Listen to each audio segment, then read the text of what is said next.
இப்போ chicken chilli எப்படி செய்கிறதுன்னு சொல்கிறேன். இது வந்து இதில் என்னென்ன போட்டிருக்கிறோம்னா சிக்கன் போட்டிருக்கோம், அப்புறம் இஞ்சி பூண்டு போட்டிருக்கோம், அப்புறம் இந்த கரம் மசாலா, மல்லித்தூள் கொஞ்சம், மிளகாத்தூள் கொஞ்சம், அப்புறம் இந்த கரம் மசாலா கொஞ்சம் போட்டிருக்கோம், அப்புறம் சிக்கன் மசாலா கொஞ்சம் போட்டிருக்கோம், இஞ்சி பூண்டு பேஸ்ட் போட்டிருக்குறோம், கொஞ்சம் உப்பு போட்டு கொஞ்சம் ஃபுட் கலர் போட்டு நல்லா சிக்கன் மேரினேட் பண்ணி இதுக்கு வந்து என்னென்ன போடணுன்னா இது அரிசி மாவு கொஞ்சம் போட்டிருக்கோம், அப்புறம் கடலை மாவு கொஞ்சம் போட்டிருக்கோம், மைதா மாவு கொஞ்சம் போட்டுக்கோங்க. போட்டு நல்லா பெரட்டி ஒரு 5 நிமிஷம் ஊற வைங்க. ஊற வச்சு எண்ணெய் காஞ்சிட்ருக்குது பாருங்கள். இப்போ நம்ம இதில் எடுத்து நம்ம அதில் போட போகிறோம். இது வந்து நாங்கள் ரைஸ்க்கு வந்து சிக்கன் ரைஸ்க்கு நாங்கள் இந்த மாதிரி பண்ணி வச்சுக்குவோம். நல்லா பாருங்கள் எப்படி நல்லா பிஸ்கன் எடுத்துகிட்டு வருங்க.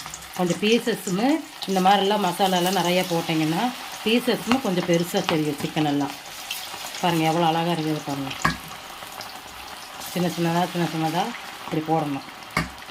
கொஞ்சம் கொஞ்சமாக நல்லா கேப் விட்டு நல்லா ஒன்றா போட்டு எடுத்துட்டிங்கன்னா நல்லா வெந்து வெளியே வர்றப்போ நல்லா நீட்டாக இருக்காங்க பார்க்குறப்ப. எனக்கு வெந்ததுக்கப்புறம் நான் சிக்கனு சில்லி எப்படி இருக்குதுன்னு சொல்லி உங்களுக்கு காட்டுறேன். நீங்களும் இந்த மாதிரி சிக்கன் எடுத்தால் வீட்லேயே இந்த மாதிரி செஞ்சு பாருங்கள். எல்லாமே நம்ம வீட்லேயே செய்யலாம், கடையில் போய் வாங்கணுங்கிறது இல்லை. ஆனால் செய்ய முடியாதவங்க கடையில் போய் நம்ம வாங்கலாம், தப்பில்லை. நாங்களும் கடை வச்சுருக்கோம். ஆனால் வீட்டில் ஈஸியாக எப்படி செய்கிறதுன்னு தான் உங்களுக்கு நான் கற்றுக் கொடுத்துட்ருக்குறேன். அதனால் நீங்களும் இந்த மாதிரி செஞ்சு பாருங்கள். நான் சில்லி நல்லா வெந்ததுக்கப்புறம் எடுத்து காட்டுறேங்க. பாருங்கள் எவ்வளோ நல்லா பெருசாக இருக்குது பாருங்கள். சில்லி வரங்கெல்லாம் போடுறது இன்னும் நல்லா இருக்குது பாருங்கள்.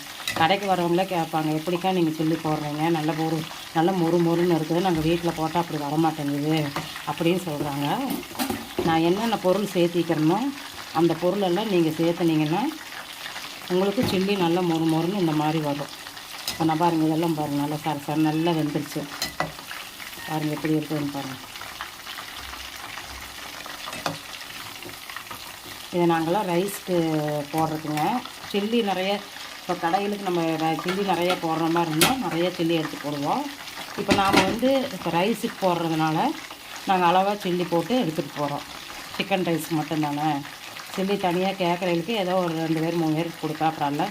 ரைஸுக்கு தான் அதிகமாக நாங்கள் சில்லி போடுவோம். அதனால் நாங்கள் கம்மியாக செஞ்சு கொண்டு போகிறோம். இந்த மாதிரி நீங்கள் செஞ்சு பாருங்கள்.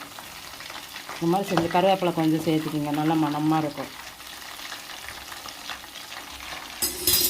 பாருங்கள். எடுத்துடலாம்.